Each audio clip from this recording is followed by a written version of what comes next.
About 13 years ago, or exactly 13 years ago, on July 4th, I read through the Declaration of Independence, and paragraph by paragraph, I wrote my own Declaration of Independence and created what I call Stevetopian, which is my own little land. And I even made myself an official seal. So here's my official seal. His name is Hector.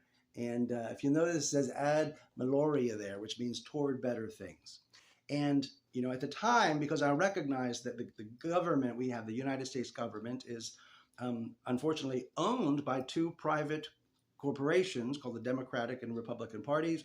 And those two private corporations are owned by the billionaire class. And this is something I noticed 13 years ago and felt it may be better for us to recognize our own sovereignty personally. If we can, hopefully, I think we should recognize our independence from these two private corporations and go forward from there. But I wanted to read this. I've never read this to anyone really before. I just wrote it. I didn't get it notarized or anything, but it's been a very interesting 13 years in Stevetopian, and I thank you for honoring my ambassadorship here in your land, where I was also born, though. When in the course of human events it becomes necessary for one people to dissolve the political bands which have connected them with another, and to assume among the powers of the earth the separate and equal station to which the laws of nature and of nature's God entitled them, a decent respect to the opinions of mankind requires that they should declare the causes which impel them to the separation. I wrote to that, just as the pioneering Americans did, I feel that it is necessary to dissolve the political bands that connect me to the contemporary American two-party system. I do not believe that it works toward the highest good, but instead builds upon the same foundation of duality mentioned in the Judeo-Christian text of the 3rd chapter of Genesis, usurping our ability to create a more perfect union by consistently trying to cultivate an unnecessary battle of good versus evil in the minds and hearts of Americans.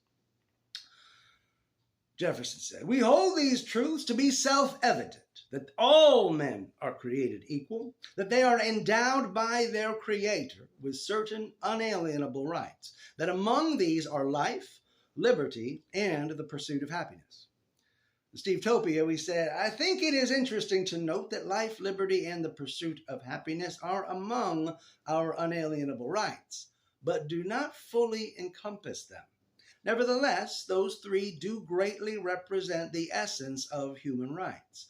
Unfortunately, it appears as if these rights under our current political system are given lip service, but not honored as they should be. Depending on your scientific opinion, my life was presented to me by my Creator on either August 4th, 1971, or roughly 9 months prior. The date is unimportant, but what is important is the realization that upon my very first breath, I was also granted my liberty to pursue my own happiness, and that these rights were bestowed unto me not by any governmental organization nor nation state, but by an entity far beyond the control of any such human institution. It is the same for every human being on the planet, and it is upon that connection with the Creator of all things that I place my independence." Jefferson said that to secure these rights, governments are instituted among men, deriving their just powers from the consent of the governed. I said, "Personally, I no longer consent to be governed by the United States of America, considering that the establishment has seen fit to honor the same rights of personhood to man-made inventions such as corporations. I feel that the establishment has pushed the boundaries of blasphemy and has lost sight of what makes a person truly a person. A machine such as a corporation cannot, by any stretch of the imagination, have life, realize liberty, or ever achieve happiness. I do not feel that the government of the United States of America can secure these rights to me while at the same time so unscrupulously attempting to grant them to an inanimate idea like a corporation.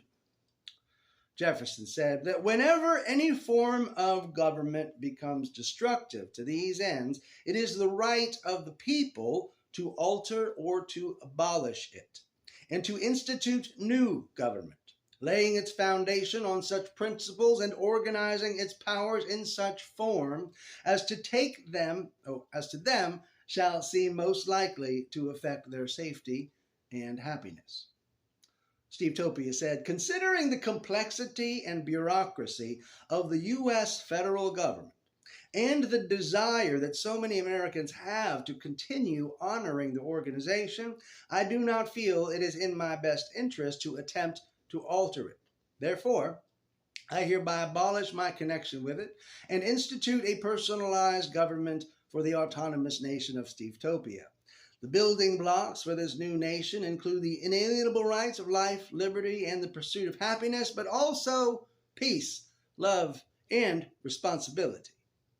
Prudence, indeed, Jefferson would write, will dictate that governments long established should not be changed for light and transient causes, and accordingly all experience hath shown that mankind are more disposed to suffer while evils are sufferable, than to right themselves by abolishing the forms to which they are accustomed.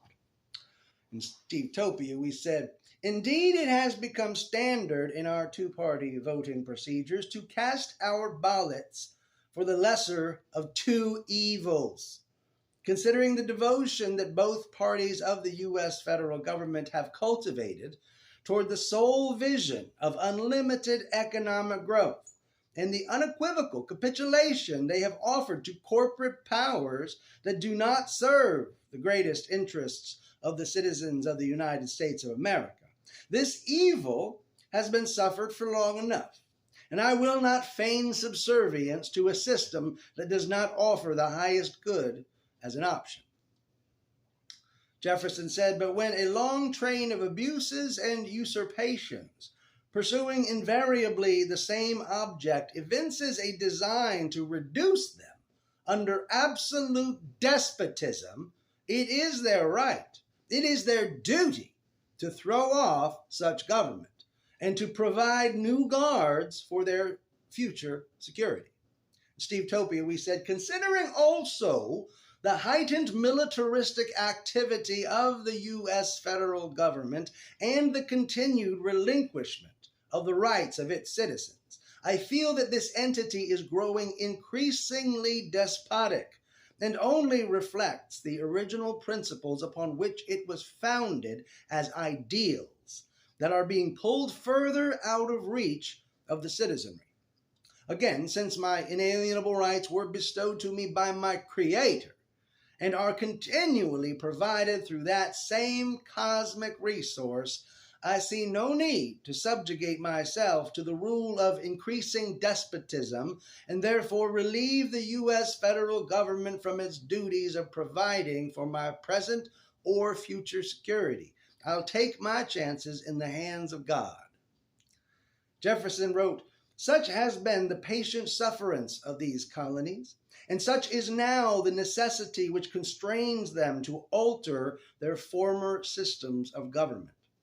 The history of the present King of Great Britain is a history of repeated injuries and usurpations, all having in direct object the establishment of an absolute tyranny over these states. In Stevetopian, we said, before I was regarded as a United States citizen, I was merely a citizen of the world. And as we move toward globalization, I feel that my primary citizenship must take precedence over the one granted to me merely due to the geography of my birth. As such, I feel that the militaristic advances of the U.S. federal government have surpassed the definitions of defense and often blossomed into outright offense.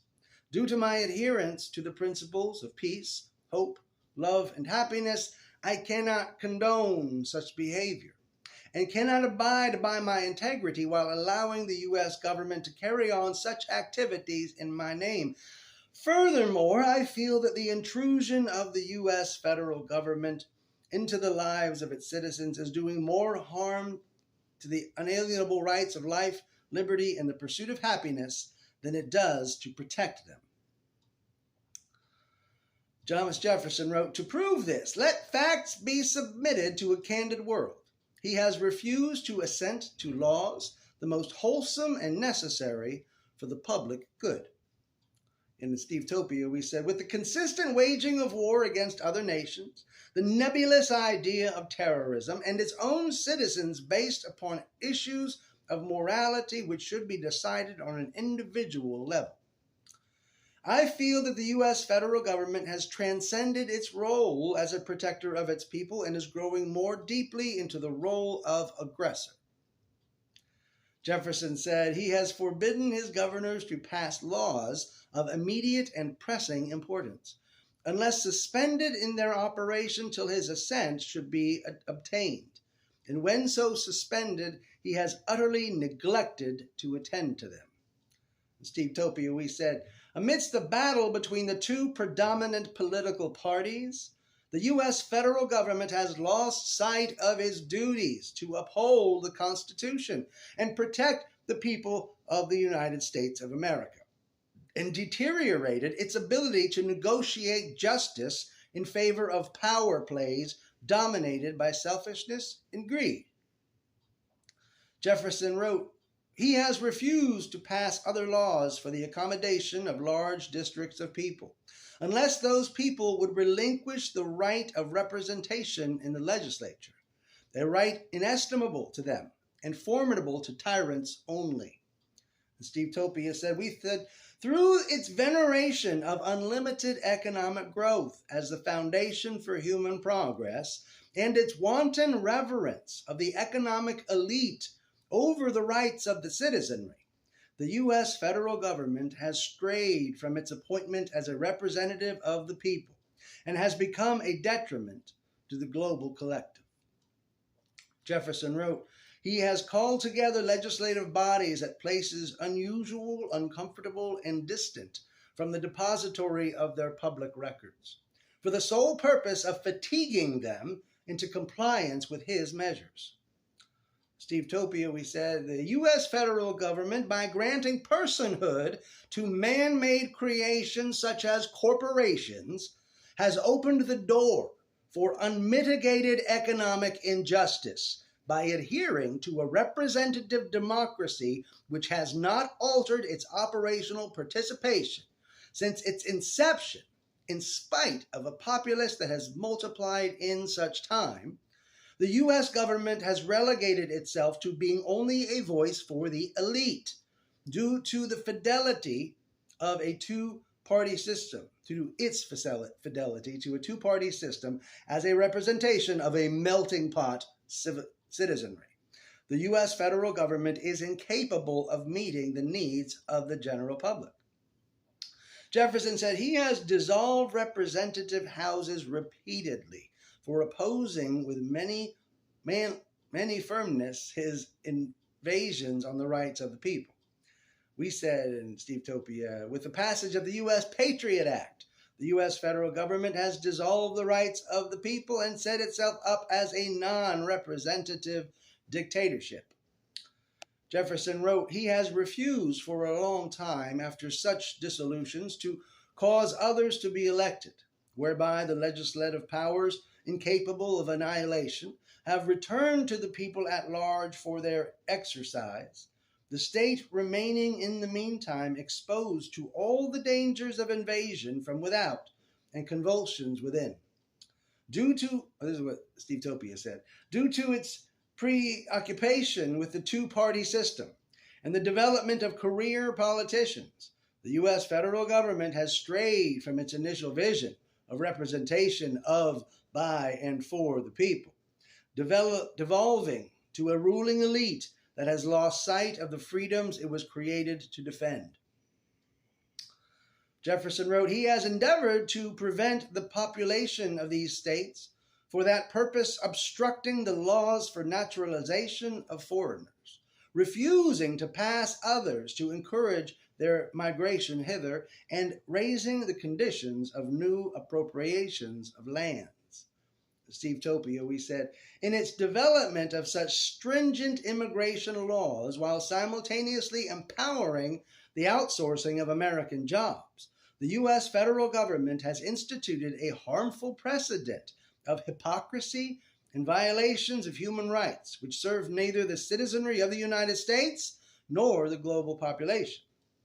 Jefferson wrote, he has obstructed the administration of justice by refusing his assent to laws for establishing judiciary powers.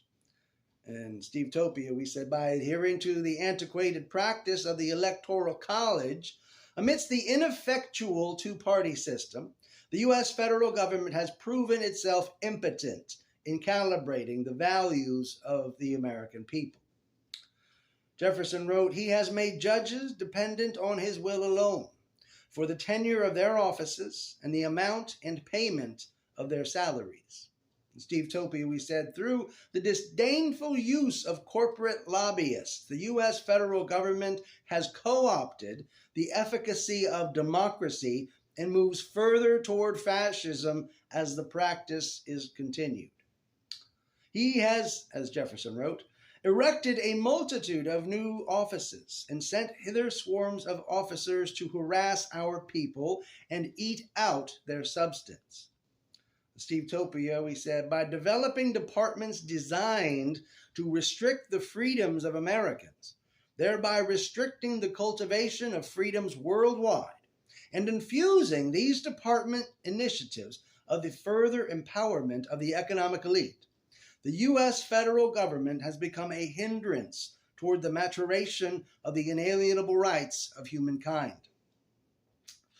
Jefferson said, he has kept among us in times of peace standing armies without the consent of our legislature.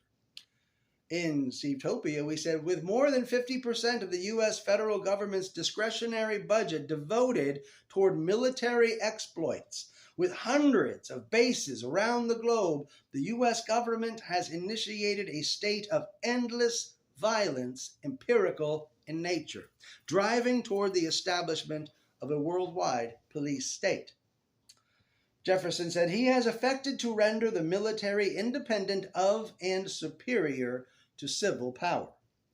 Stevetopian, we said, by devoting so much energy toward militaristic advances, the U.S. federal government has detracted from resources that should be used to enhance the lives of its citizens.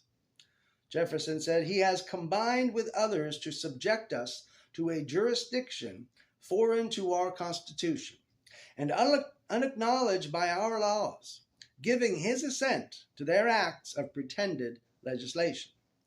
Stevetopian, we said, by relegating the First Amendment right of free speech to certain zones and out of earshot of the electorate, the U.S. federal government has stripped the American people of its voice. Jefferson said, for quartering large bodies of armed troops among us. Stevetopian, we said, by turning the National Guard against the citizens of the United States, instead of adhering to their purpose of protection, the U.S. federal government continues to incite the rebellion of its people as their rights are continually stripped away.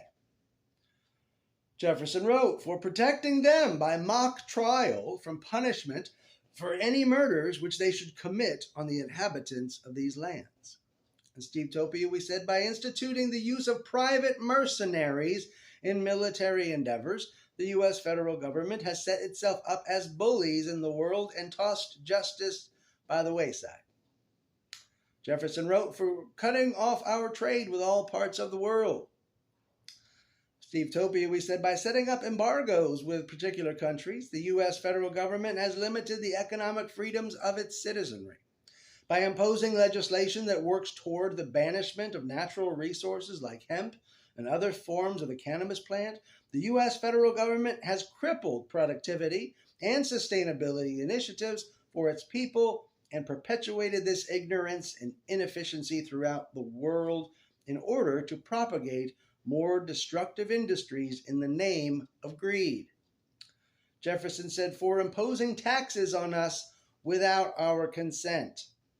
Stevetopian, we said, by establishing the Internal Revenue Service to siphon the wealth of individuals, the U.S. federal government has relegated its citizens to be unwilling participants in its practices without their consent.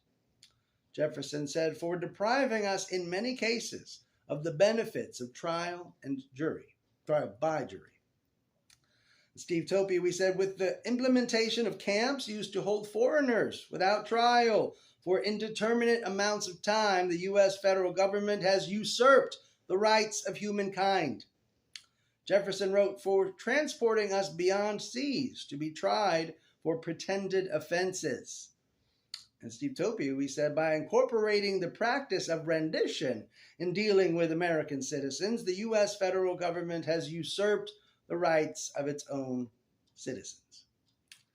Jefferson wrote, for abolishing the free system of English laws in a neighboring province, establishing therein an arbitrary government, and enlarging its boundaries so as to render it at once an example and fit instrument for introducing the same absolute rule in these colonies. In Stevetopian, we said, by attempting to propagate its own version of democracy among nations that are not prepared to fight for it themselves, the U.S. federal government has established itself as an unnecessary parental figure without the maturity to make decisions on behalf of its adopted children. Jefferson said, for taking away our charters, abolishing our most valuable laws, and altering fundamentally the forms of our governments.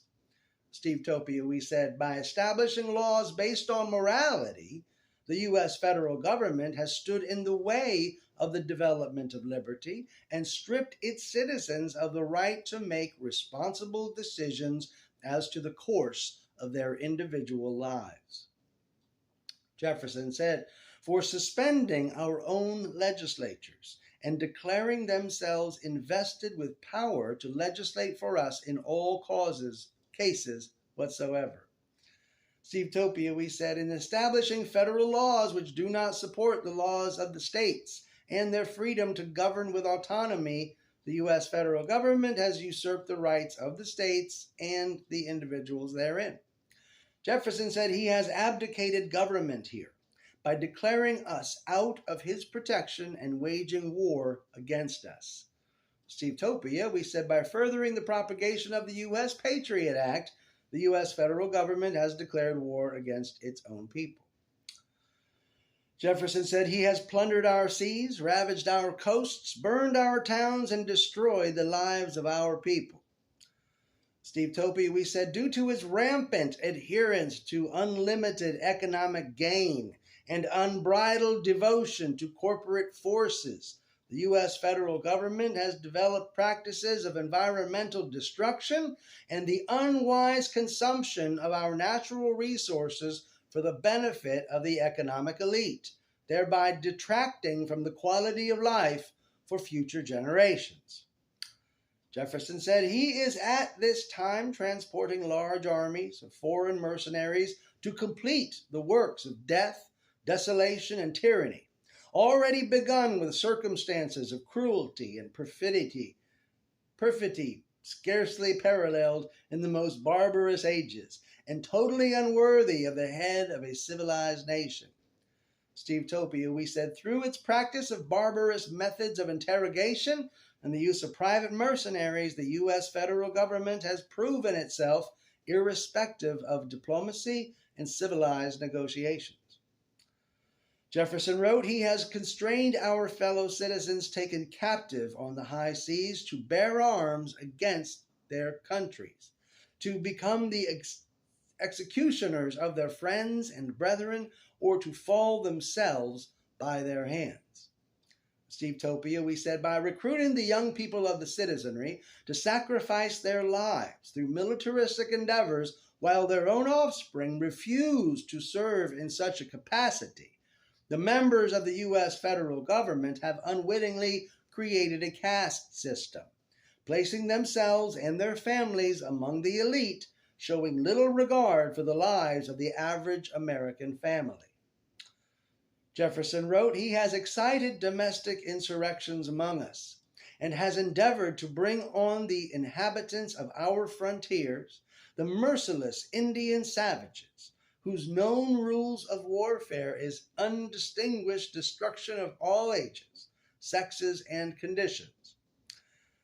Stevetopian wrote, "By implementing the use of such tactics as shock and awe, the U.S. federal government has proven itself to be unconcerned with the safety of women, children, and innocent civilians in foreign countries, and thus irrespective of life itself."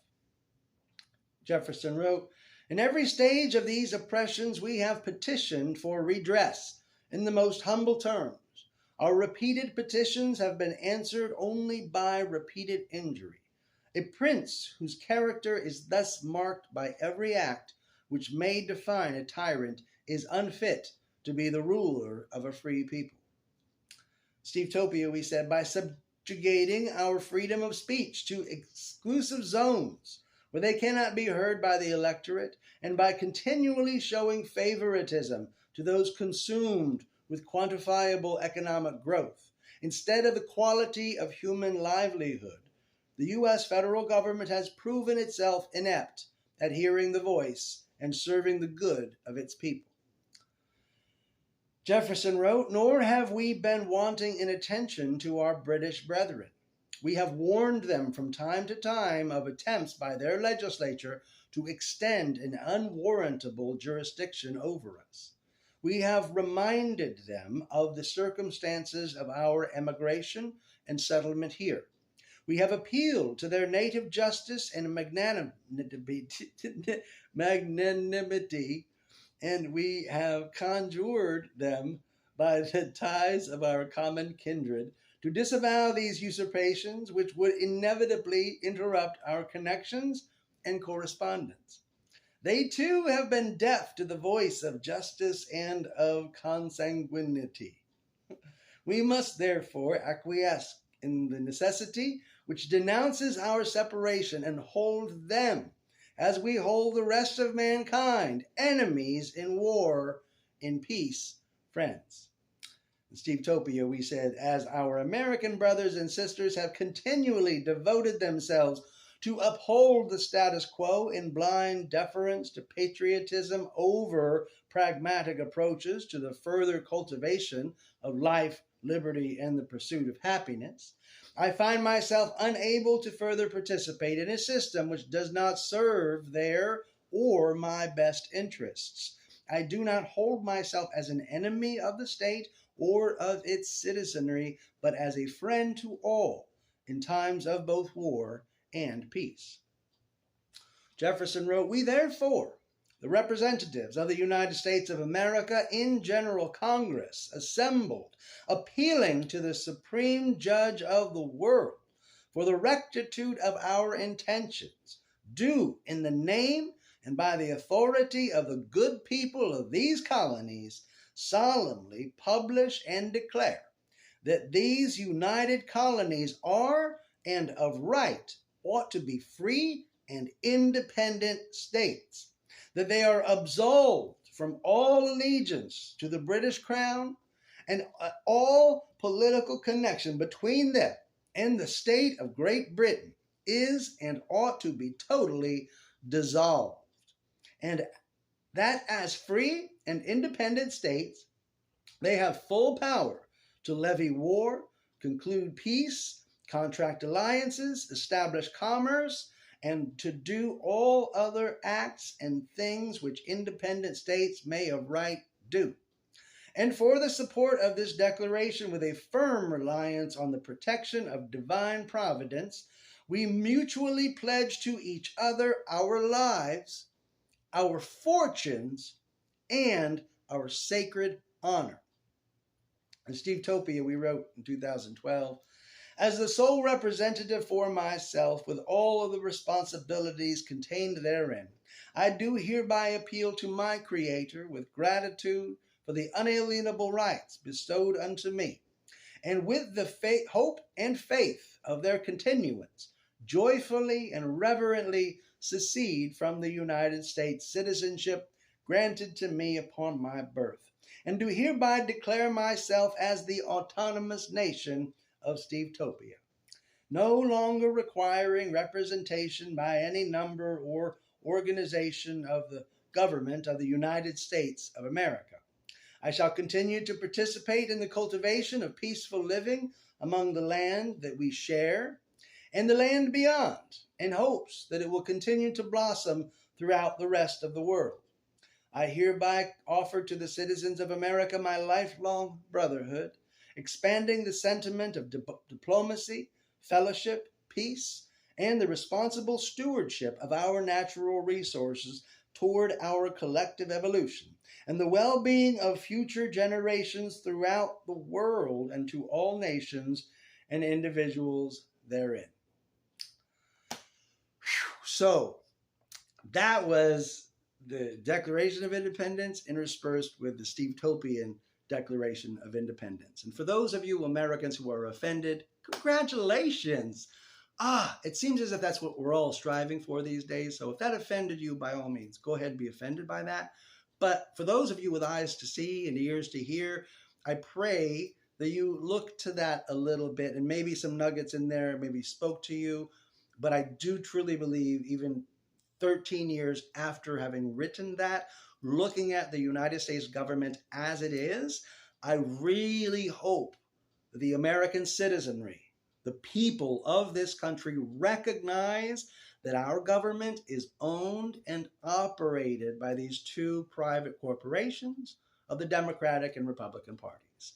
And we will be so much better off if we can unseat those two disreputable and, in my opinion, vile and nefarious private corporations, if we can abolish them altogether. That would be, I think, one of the best things we could do as Americans for ourselves, for the rest of these countries, so we're not continually having to get down to these choices of, the lesser of two evils, as we did in the last couple of elections, where, most of us, all we can do is vote for evil and choose the lesser of the two.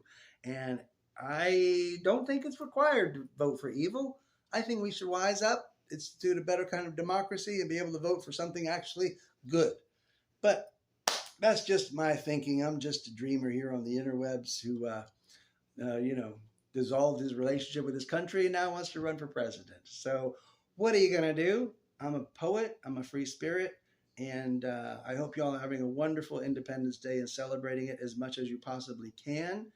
And I hope we continue to consider what independence really means, and maybe even consider the idea of interdependence a little further down the road here. Thank you all very much. Have a beautiful day. See ya. Maybe. Try to stop this thing. Maybe we'll just keep talking because this thing won't work. Got to push my little button. Come on, turn it off. All right, doggone it.